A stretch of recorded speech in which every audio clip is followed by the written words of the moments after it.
Ladies and gentlemen, I'll be right back.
Happy Pesach.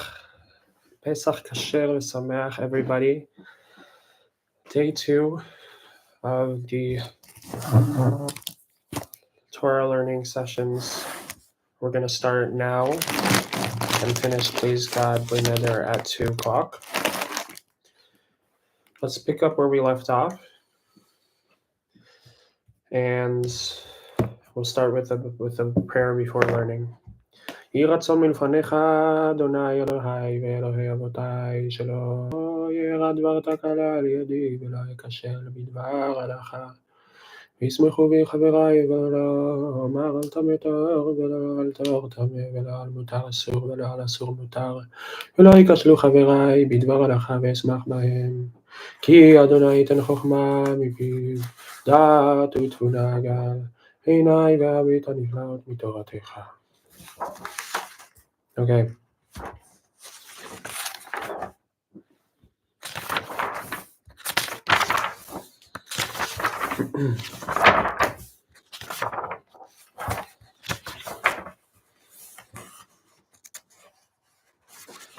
Yesterday we learned the Mishnah.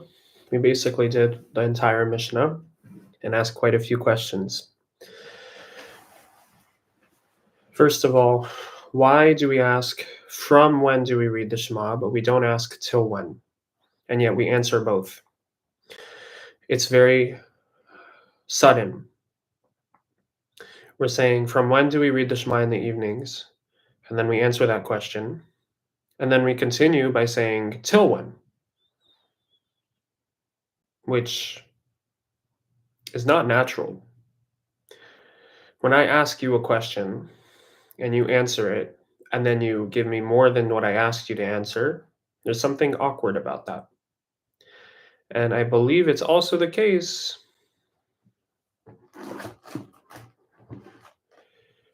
but this is actually, in a way, perhaps establishing an element of authority, because we're not having just some eye-to-eye conversation with the Talmud. We're learning from the Talmud. In this case, from the Mishnah. So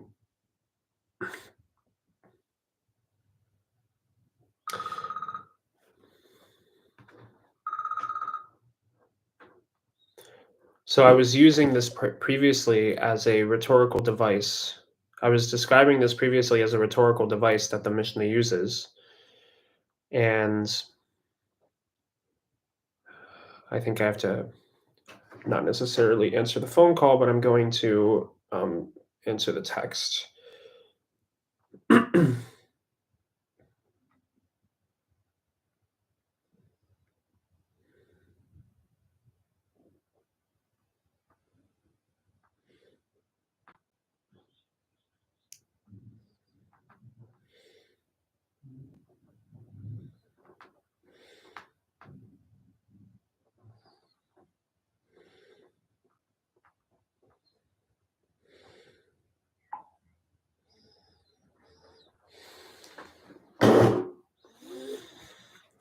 Okay.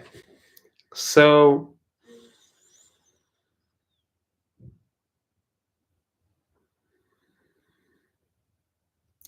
I was describing it yesterday as a rhetorical device. So you lure in your student with a question, in this case, a rhetorical question. This Shema that you've been saying your whole life. Wow. Okay, I'm getting a lot of notifications. I'm going to put myself in do not disturb mode.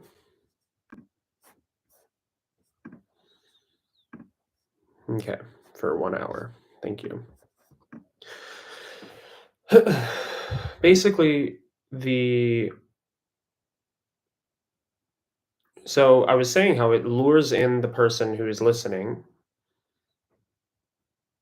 by simply asking a question. And it might not necessarily be this particular question, but simply the act of asking a question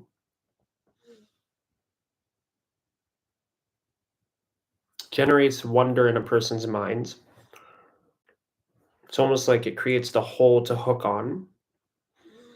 And once you're hooked, you don't need to ask more rhetorical questions. So this could simply be entirely rhetorical.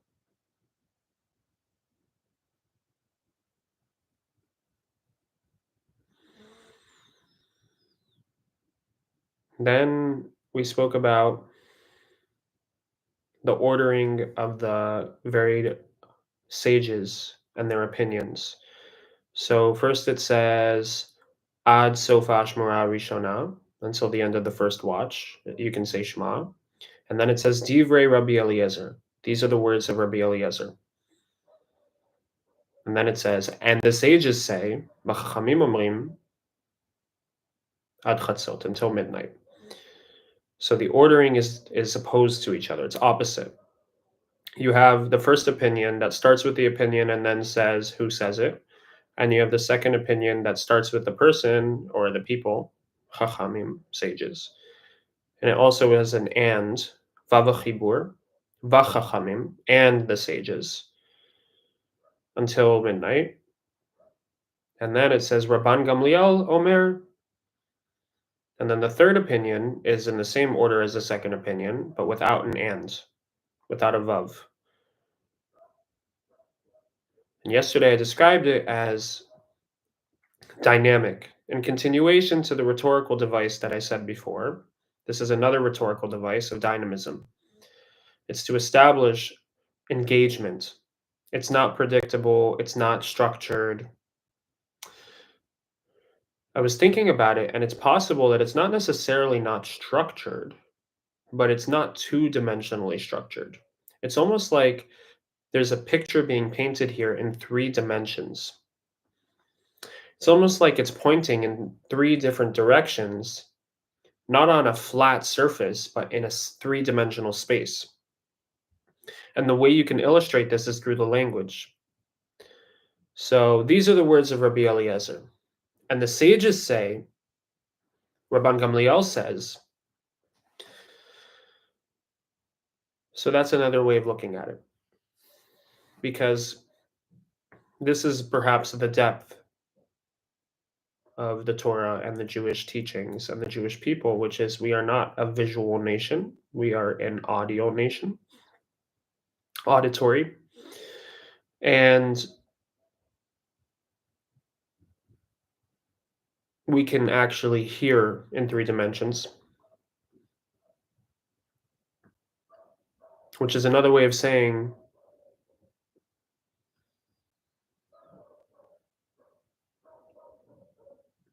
yeah, there's a depth to our receptivity. We can receive the full picture.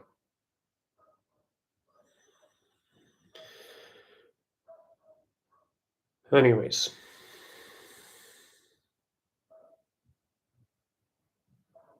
and then we talk about the incident of Rabban Gamliel, where his sons come and they say, Father, we haven't read Shema.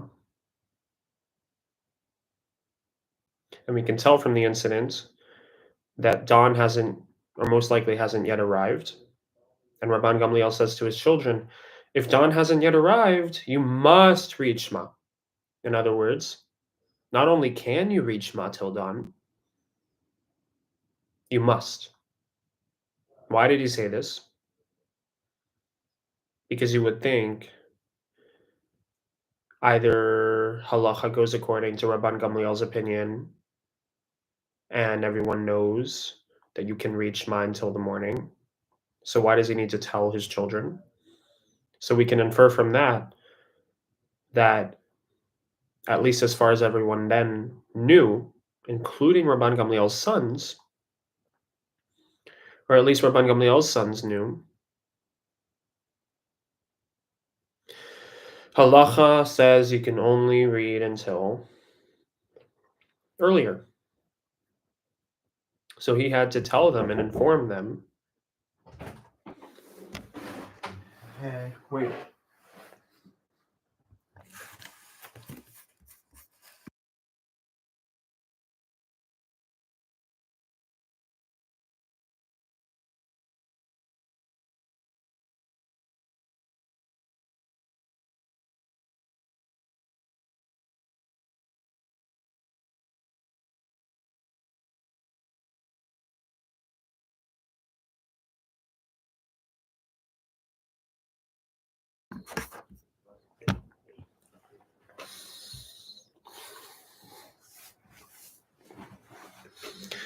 So, okay.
Okay.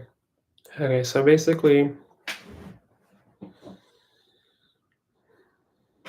so we can infer most likely that there seems to be an understanding, at least amongst Rabban Gamliel's sons, and I would say it's reasonable to assume not just his sons, that the halacha is you can only say Shema till midnight. However,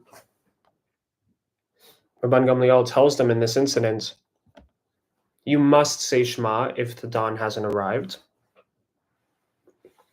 Not only can you, but you must. Chayavin atem likot. So, meaning the mitzvah is till dawn.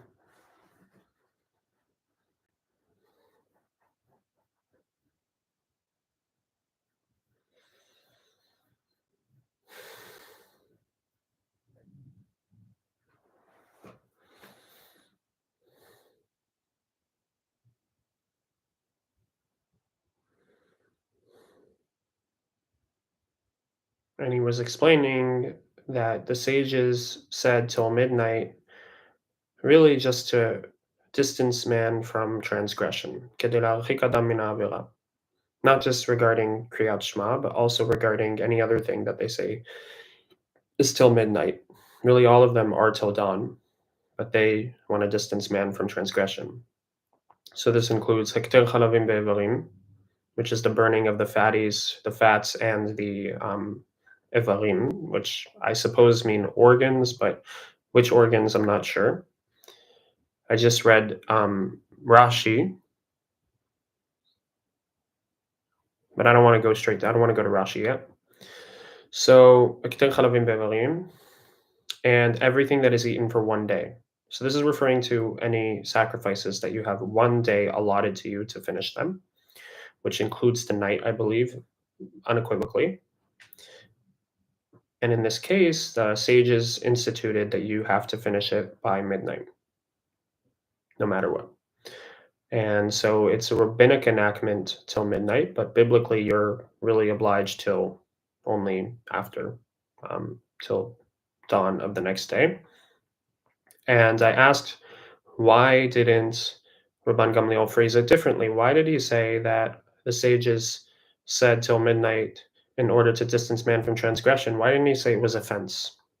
Because we know that elsewhere, for example, in Pirkei Avot, they say asu siag la Torah, make fences for the Torah. And so there's two possible reasons I gave why you wouldn't use the word fence here. One is it's not enough to say make a fence because it's not necessarily the case that the reader would understand the reasoning for the fence. So it's possible that this is really the introductory first time where we really learn that the sages do things in order to distance man from transgression. And really, a fence, just if he said to do a fence, we wouldn't necessarily understand that it's to distance man from a transgression. Though I would say it's pretty implied in the term fence, protective measure. So if he says explicitly to distance man from transgression, perhaps it's actually a special, unique case here. It's more than just a fence. And maybe I was suggesting yesterday that it's to distance man from transgression as such, because the Kriyat Shema and maybe these other korbanot, which have to do with the Beit HaMikdash, the temple, the sacrifices in the temple, these all have to do with scrupulous fundamental mitzvahs. But in the case of Kriyat Shema, it's something that everyone is obliged to do, and your scrupulousness to do a mitzvah that takes 3 minutes but is so fundamental to our faith. If you don't just do it immediately and you wait until dawn, then there's something fundamental. There's a fundamental, there's something fundamentally lacking in your faith, I would say. And I don't mean it as a finger wagging criticism, but rather as something to examine, something to look at. If you procrastinate with Kriyat Shema, then what does that say? What is your connection to God? Because Kriyat Shema is really the declaration of faith of the Jewish people, of the oneness of God, of our belonging to Him and His belonging, not belonging, but His being ours, our God. And about the yoke of the kingdom of heaven and the yoke of the mitzvot. And tzitzit, which is basically the essence of the 613 mitzvot embodied in clothing that every Jew, male Jew, is obliged to wear or have on his four-cornered garments. So if this is a mitzvah, this 3-minute long mitzvah, which is so fundamental to our faith, if this is a mitzvah that we neglect, then there's something fundamentally wrong with our faith, and it's something to look at. So that might be why he says, in order to distance man from transgression, so explicitly, not in order to make offense, but rather he said, in order to distance man from transgression, perhaps transgression as such. Because if you are slacking in something such as Kriyat Shema or something such as a sacrificial offering, then then you're probably slacking in everything else because this is so fundamental. And that might answer partially, that might be very connected to why in answering from when we say Kriyat Shema, to indicate the time, they actually talk about the priestly service as a metric for the timing of Kriyat Shema, which is really also to hint at the scrupulousness of our service when it comes to such fundamental matters such as Kriyat Shema, just like the priests were so scrupulous in their temple service. Okay. Let's move to the Talmud, to the Gemara.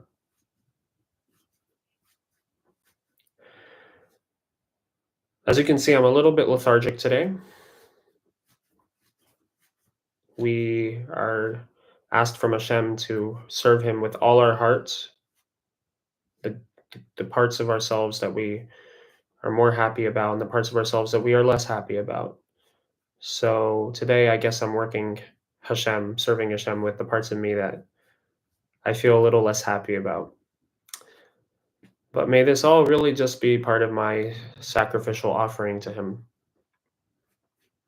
I ask Hashem to that He channel all of me to Him, not just part of me, because He created all of us. He didn't just create part of us, and there's a reason for that. Tana hei chakai, de katane me matai. So the first question the Gemara is asking about the Mishnah is the Tana, the Mishnaic author, the person who wrote the Mishnah. Hey Chakai, where does he stand? Meaning, what's his perspective? What was he thinking about? That he starts this whole Mishnah, not just this Mishnah, not just the book of Berachot, the tractate of Berachot, but the entire Mishnah, because Berachot is the first tractate, with Meimatai, with the word from when. I would say that's a good question to ask, to start with. Asking about why the author of the Mishnah decided to start with, start the entire Mishnah, the entire corpus of the oral Torah, with the word from when. Me'ematai. That's a big deal. It's a big question. If you notice, anyone who hasn't looked at a Talmud before, the first word is always very big. Me'ematai. Why is the first word very, very big? I don't know. One assumption I once gave was that the first word is very, very big because the beginning of something is really sets the tone for the whole thing. So why is the first word me'ematai? Why isn't it ad matai? Why isn't it till when? Why are we asking from when we are obliged to say Shema? Why are we asking till when we're obliged to say Shema?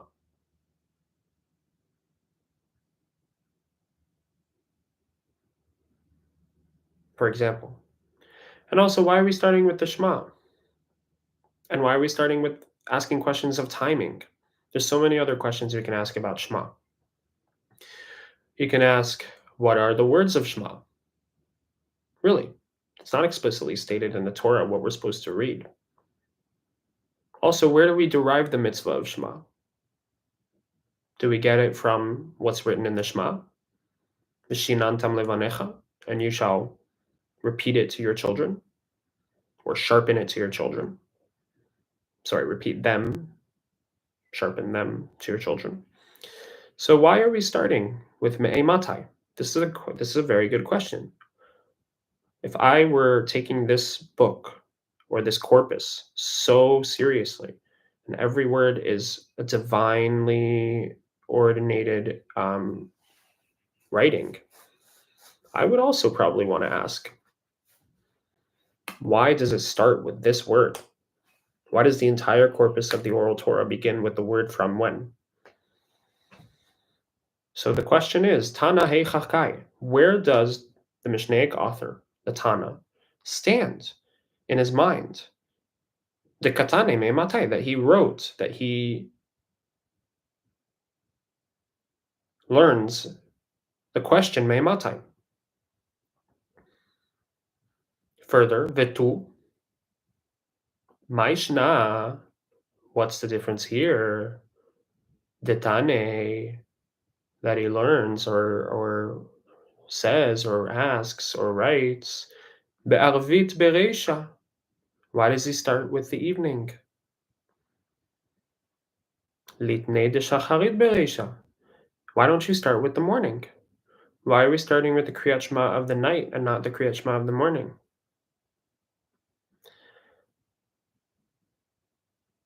So this is the question that we spoke about last time in the very beginning. So there's two questions, and for some reason the Talmud doesn't bother answering the first question until it asks the second question as well. For some reason the Talmud, the Gemara, is juxtaposing these two questions without answering either one of them. Tana Hei Chakai. So the first question is, why Me'imatai? But it's also phrased in a particular way. The Gemara is saying not lemai Me'imatai, like why Me'imatai. It's saying, where does the Tana stand in his head that he is using the word Me'imatai? And more, what's the difference? Like, what is so significant that it starts with the evening and not the morning?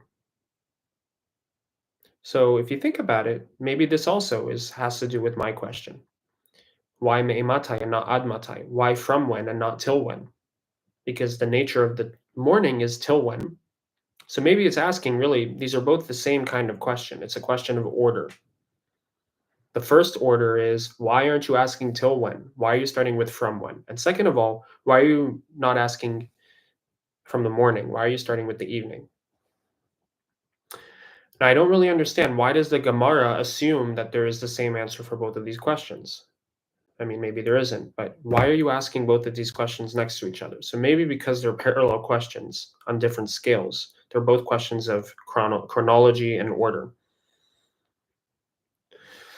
In addition, these could be rhetorical questions. Again, the Gemara might just be putting both of these questions together and having one answer, because it does have one answer for these two questions. And it already knows that.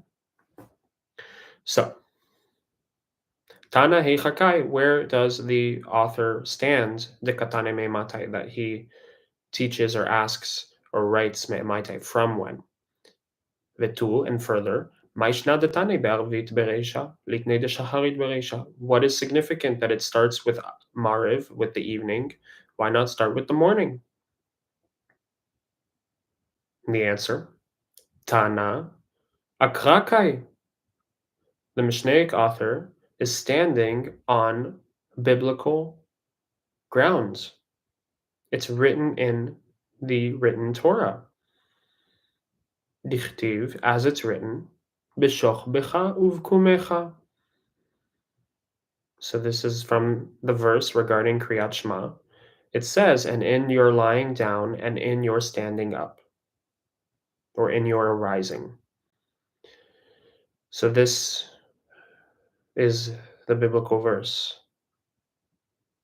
In your lying down refers, I assume refers to when you are lying down, when you are going to bed. That's when you need to say Shema. And this answers the question. Not meaning there's a reason why the Mishnah begins, not by asking when the evening begins, but when Kriyat Shema begins, the time for Kriyat Shema. Because the time when people go to bed isn't the same time as when the evening begins necessarily. It could be before or after. And when you are standing, when you are arisen or arising. So the answer that this that we're getting here is from when you lie down and then when you arise. So that seems to answer the second question that the Gemara was asking, not the first, which is very interesting, because also the phrasing of the Tana, meaning the Mishnaic author, the Tana is standing. Where is he standing that he is asking from when we say Shema? And more than that, why not say Mariv in the beginning? Why are you starting with the evening in the beginning and not the morning in the beginning? And then it says, oh, the Tana is standing, the Mishnaic author is standing on biblical grounds. There's a specific verse in your lying down and in your standing up.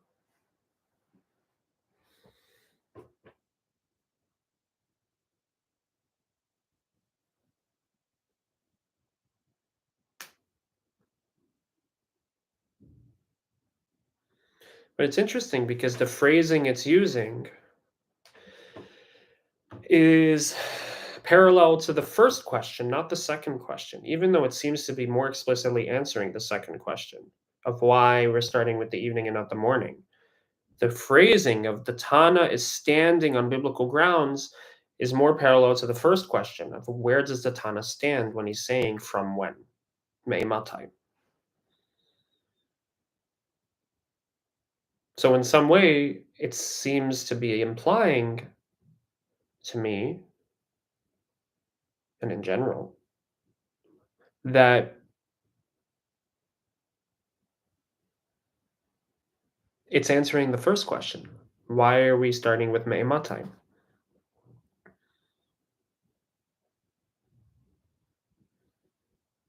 So now I think I understand why it's not saying why, rather it's where does the Tana stand? In other words,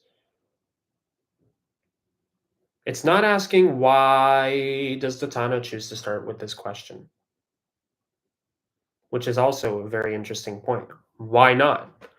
Why aren't you asking yourself why the Mishnah doesn't start does why the Mishnah starts with this question? You would think that if I were reading one of the biggest books ever written, I would ask myself, why does it start like this? But that's not the question. Rather, it is, where can you get a question like this in the first place? It's not why are you starting with this question, but where did you get this question? It's not the same thing. Give me legitimacy for this question. Why is this a valid question in the first place? Why were you roused in the first place to ask such a question? And that's Tanahei Chakai, and that's why we are actually answering that question. In other words, Tana Akrakai, the Mishnaic author is standing on biblical grounds when he asks, from when Shema, meaning, wait a second, since when is Shema a time-bound mitzvah? Where are you getting that from? How do you know that Shema is a mitzvah that you ask a question of from when until when, or just from when, but also implying till when? Ad sofa shmura rishona, dibur Rabbi Eliezer, until the first watch, until midnight, until dawn. Where do you get that? So you get that from Ushach Uvkumecha, which implies that Shema is time bound.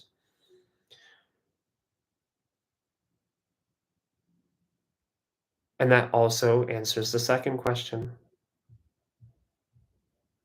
Because we see that it starts with Bishoch Becha and it ends with Bekumecha, which answers the question of why we start with Mariv and not Shachrit, with the evening and not the morning. So to me, it seems like the Gemara is asking a rhetorical question. It's asking both those questions together because it knows that it's going to get an answer for both those questions in one. But it seems from the parallel phrasing that I see, it's paralleling the phrasing and the answer to the first question and not to the second question. And from that, I can see that the main question is the first one, not the second one. The main question is, where does the Tana stand that this is a time-bound mitzvah? And of course, if this is a time-bound mitzvah, then why are we starting with the evening? So it's almost like we're digging a little deeper. It's almost like the prerequisite, the question that's the prerequisite is the first one, and the question that is specific is based on the first question. And then you answer it, two birds, one stone. Two birds, one scone, as others say.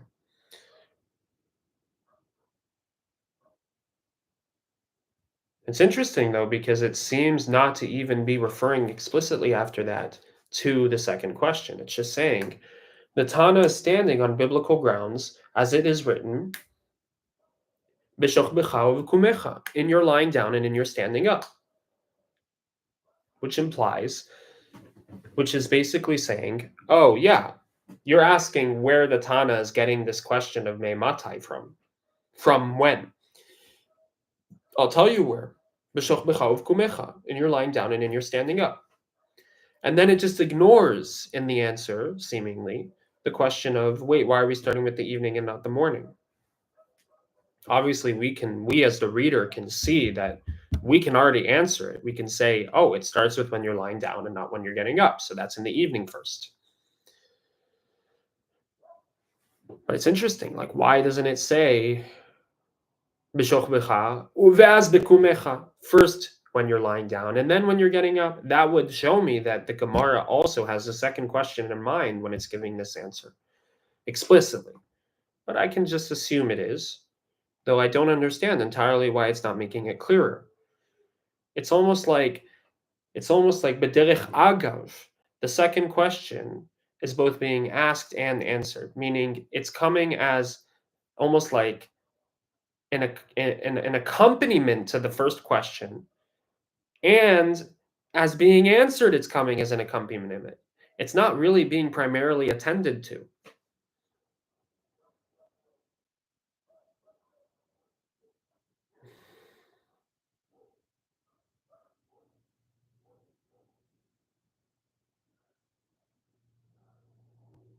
I don't know why.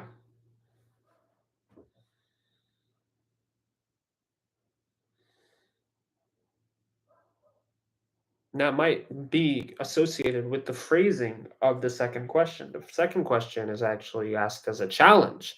Start with the morning. Don't start with the evening. But the first question is phrased as a question. Where does the Tana stand where they're saying this question? From when? Since when is this a time-bound mitzvah?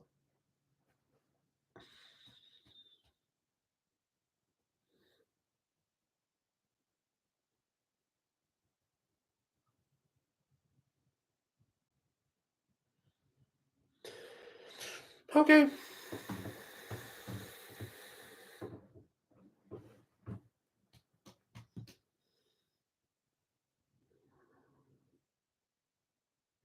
Behachi katani.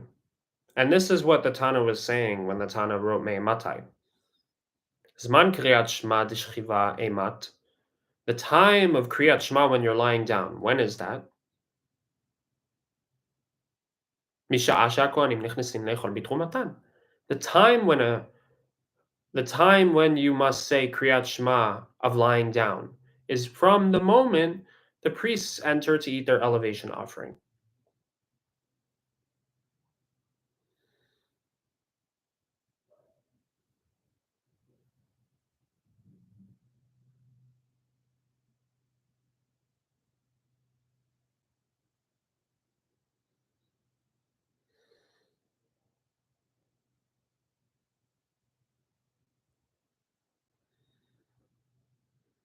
Now I get it. Now I see why it's answering both questions.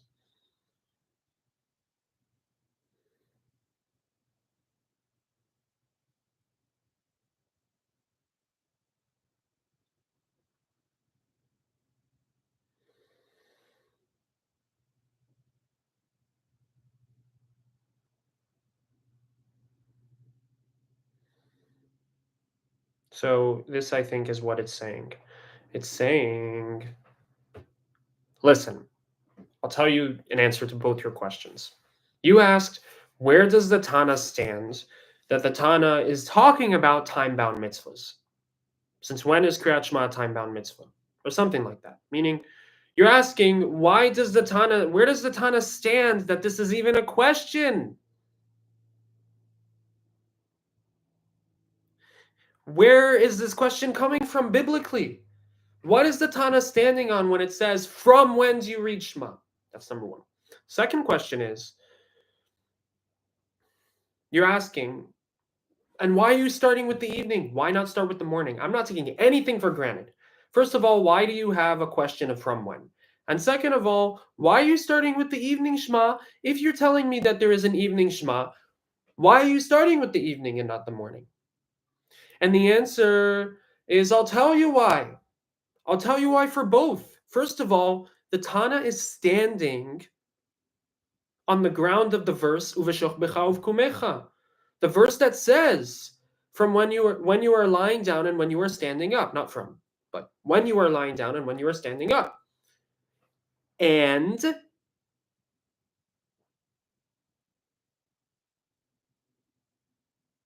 it was saying this, the Mishnaic author was saying, the time for lying down, when is it? From the moment the priest enter to eat the elevation offering. So what is that saying? What is the answer? Meaning, I gave you an answer to both questions. I'm giving you this verse, and you can see that lying down comes first in the verse. So it's basically just going according to the order of the verse.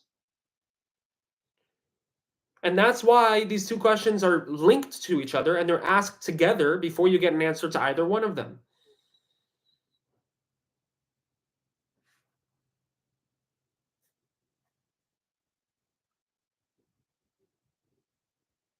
Because the answer for both questions is in the same answer. This verse brings lying down first, and this is both where we derive the deeper question of the fact that the Kriyat Shema is time bound. And we derive from this, it's not that we derive, this is just explaining the order of the Mishnah. Because I'm using this as a place I'm standing on right now, I'm standing on this verse to ask the question in the first place of from when do we say Shema? From when do we have the time of Uveshach Becha? You are lying down. And since we are already using this verse and I'm standing on this verse to ask this question, I'm starting with when you are lying down because that's the order of the verse. In other words, I'm asking you, where is this Mishnaic author right now? Is he on the mountains? Is he in the sea? Oh, he's in the sea. Okay. Oh, and that explains why he's talking about that first, because he's looking at the ocean before he's looking at the mountains. That's the idea. Where does the Tana stand when he's asking this question? Oh, he's standing at the sea, at the beach. Oh, but he's looking at the ocean, at the water, before he's looking at the mountains, because he's closer to the ocean right now. The ocean, when you're at the beach, comes before the mountains that are next to the beach.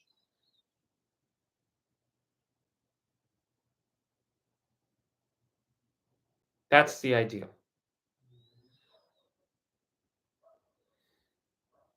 This is the accurate reading, I think, of the Talmud, of the Gemara. Meaning, it's not asking. It's not asking. Why does the Mishnah start with the word Meimatai, as I initially thought? It's not asking that. It's not asking why are we starting with Shema. It's not asking why are we starting with the question of from when do we say Shema. Because if you think about it, ושיננתם לבניך ודיברת בם בשבתך בביתך ובלכתך בדרך ובשוכבך ובקומך. What the heck? This just makes it even more challenging. In the verse of Shema, seemingly based on here, it's talking about the verse of Shema, and it's saying, "Uveshokbecha uvkumecha," and when you are lying down and when you're getting up. That is the basis for which we use this Mishnah. Except that is the second part. Before we go to that part, we have "Uvelechtecha baderech, ubeshivtecha beveitecha uvelechtecha baderech," and when you come home, when you come to your home, and when you walk on your way. In other words, why aren't we starting with a geographical stipulation of when you should say Shema, or circumstantial stipulation? Why are we starting with the time? That's the second part of the verse. So if you're going in chronological order of starting with when you are lying down to when you're getting up, and you're starting and standing on that verse, why aren't you starting earlier in that verse? Why aren't you being geographical or circumstantial when you're going home and when you're on your way?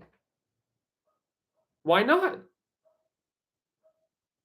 And why aren't you going earlier in that verse to Veshinantam levanecha? And you should repeat slash Sharpen these words to your sons. Or son. I think sons. V'dibarta bam b'shivtecha b'veitecha. Doesn't make sense to me. Why isn't the Gemara asking? Why is the Gemara starting with this question? It's taking so much for granted. Don't just ask what the Gemara is saying, but what is the Gemara not saying? What is the Gemara taking for granted here? And one thing that it's taking for granted is that we start with the question of timing, when even the verse it's bringing here doesn't start with the question of timing.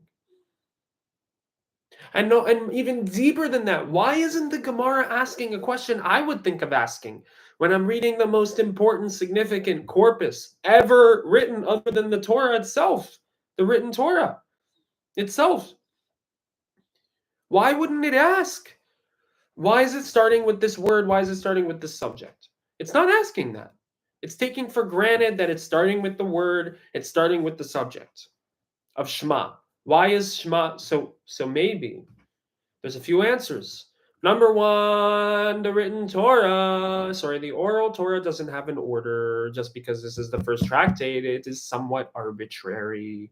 The whole idea of the oral Torah is that it is fluid, dynamic, three-dimensional. There's not one start and one end. It is a never-ending interactive dynamism of interweavings. And that's why you see here you have references to other tractates of the Mishnah in the Gemara.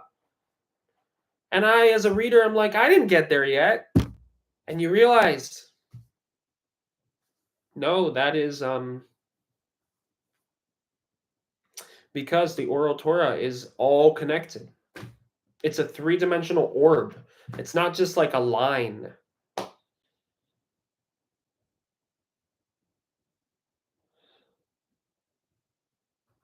That's an idea. So that's why they're not asking why start with this, because there's no start, just like there's no end. It's all just, that's number one.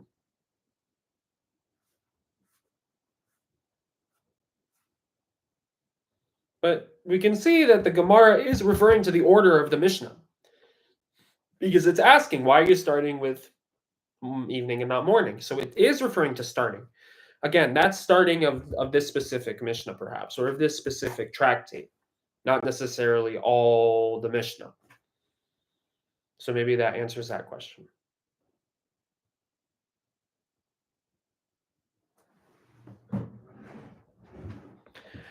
So yeah, there's these questions, and then there's a question of like,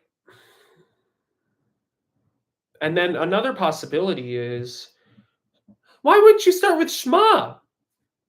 It's the fundamental mitzvah. Shema is the fundamental mitzvah.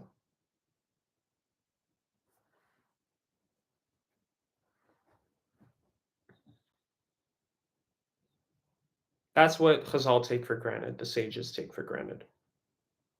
It's obvious to them, it's self-evident to them that the Shema is the fundamental mitzvah.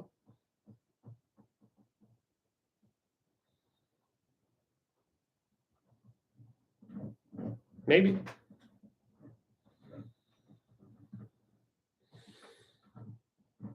I mean, what else would you start with? Yeah.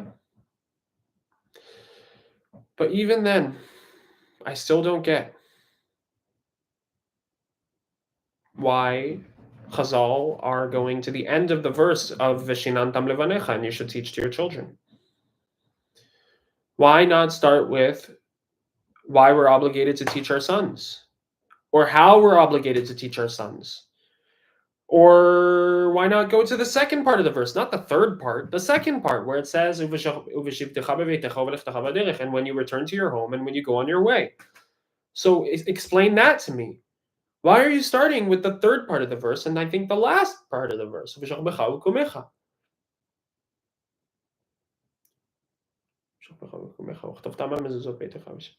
Why are you starting with the ends of when you lie down and when you get up?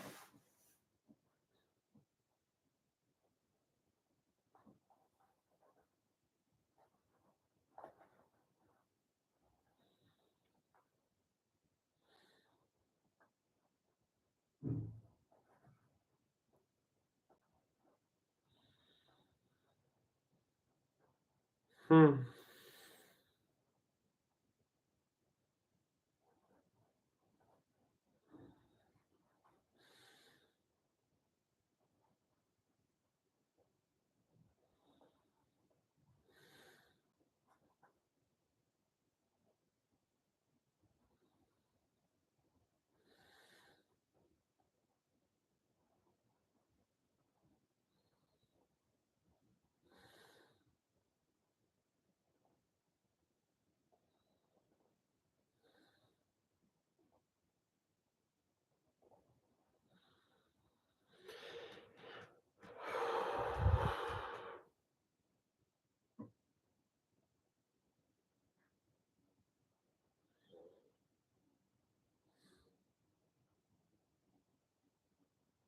Maybe there's a significance to time. There's something about time that maybe it's just the broadest, and you start from the broad and you narrow in. Maybe it's a pattern in the oral Torah that it starts with timing and then it goes with location and circumstance. That might be the answer. If I'm arranging with a friend, do I talk about where we'll meet or when we'll meet first? Is there an order to it?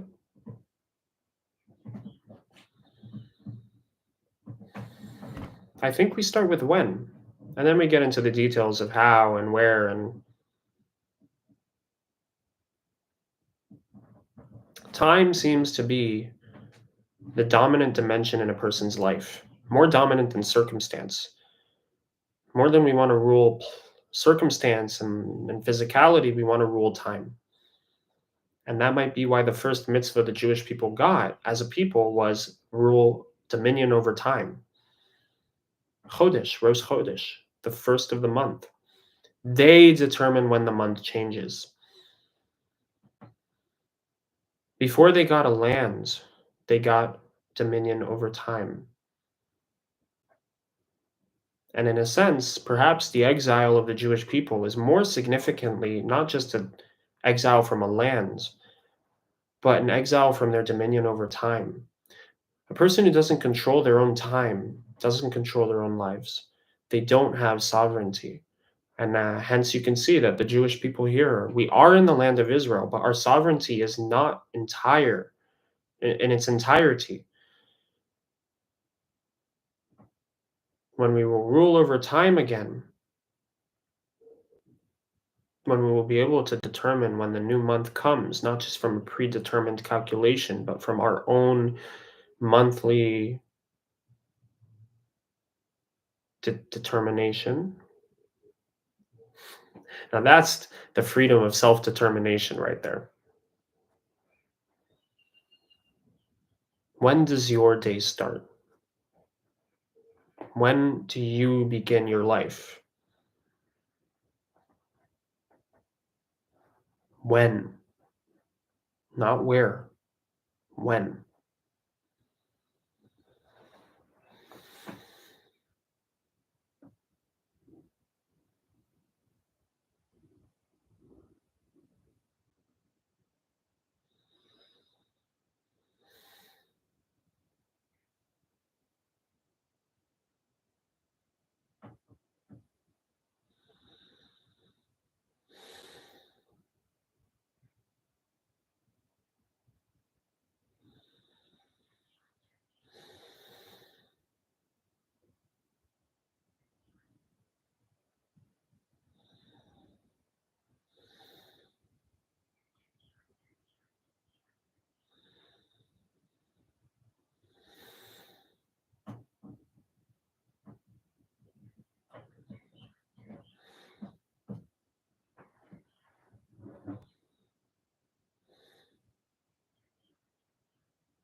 There's another question I can ask, which is why doesn't the verse start with the timing?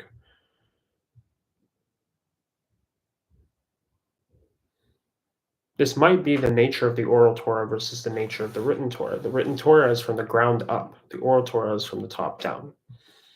That's what I believe. The oral Torah is abstract, starts from the abstract and goes down. The written Torah starts from the bottom and goes up. That's what I understand. So if you start from the bottom, then you start with the circumstances.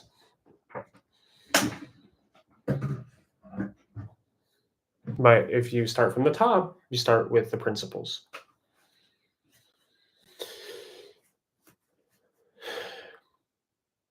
Okay.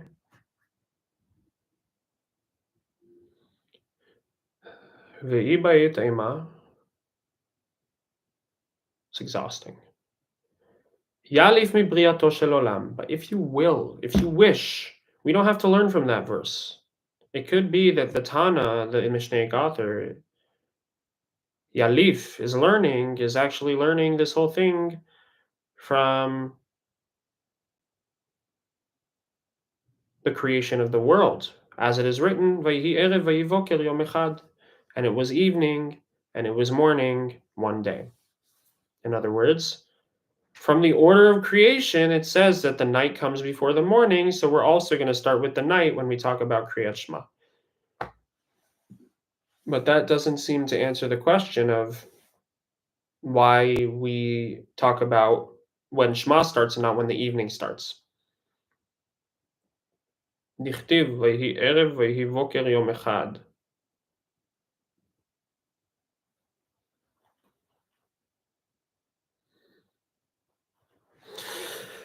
I'm rushing a little bit.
All right. Thanks, guys.